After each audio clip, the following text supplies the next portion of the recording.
क्या आपने कभी सोचा है कि जीवन कभी-कभी एक निरंतर बुद्धिमत्ता की लड़ाई जैसा क्यों लगता है? आइए एक सिद्धांत में गोता लगाएं जो इसे समझाता है। 1950 में प्रिंसटन के दो गणितज्ञों ने एक सिद्धांत बनाना शुरू किया ताकि यह समझा जा सके कि राष्ट्र कैसे प्रतिस्पर्धा करते हैं, प्रेमी कैसे लड़ते हैं और बाजार कैसे गिरते हैं। यह क्रांतिकारी ढांचा, जो एक धूम्रपान भरे प्रिंसटन कार्यालय में जन्मा था, हमारे रणनीतिक अंतःक्रियाओं की समझ को हमेशा के लिए बदल देगा। इसका केंद्रीय विचार दोनों ही प्रतिभाशाली और भयावह था। यदि हर खिलाड़ी अपने लिए तर्कसंगत रूप से कार्य करता है, तो पूरी प्रणाली ध्वस्त हो सकती है। यह सब जॉन नैश के साथ शुरू हुआ, जो ए ब्यूटीफुल माइंड के पीछे की प्रतिभाशाली मस्तिष्क थे। नैश ने देखा कि जीवन यादृच्छिक अराजकता नहीं है, यह रणनीति है। हम में से प्रत्येक एक खिलाड़ी है। यह भविष्यवाणी करता है कि अन्य क्या करेंगे और बढ़त पाने के लिए अपनी चालों को समायोजित करता है।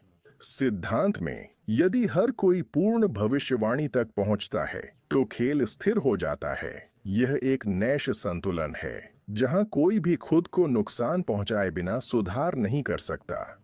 लेकिन वास्तविकता में यह अक्सर एक प्रतिस्पर्धा की ओर ले जाता है, जो धीमी गति में आत्मविनाश जैसा लगता है।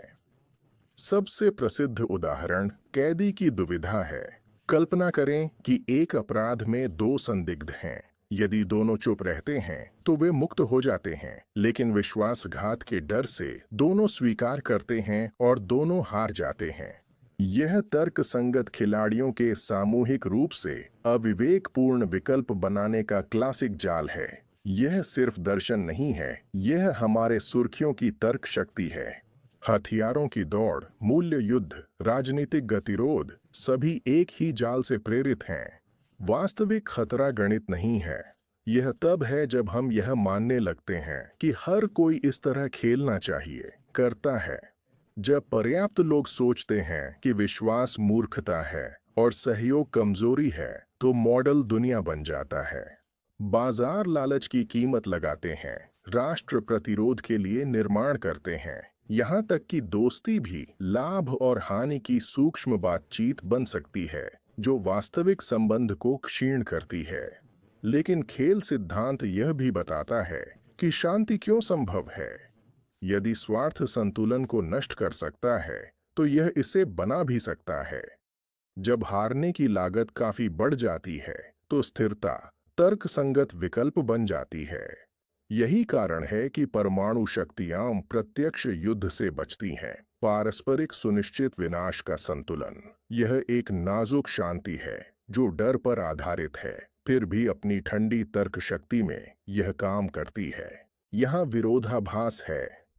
खेल सिद्धांत पूर्ण तर्कसंगत मस्तिष्क मानता है, लेकिन मनुष्य तर्कसंगत नहीं है। हम भावनात्मक, पक्षपाती, कभी-कभी खूबसूरती से अविवेकपूर्ण होते हैं।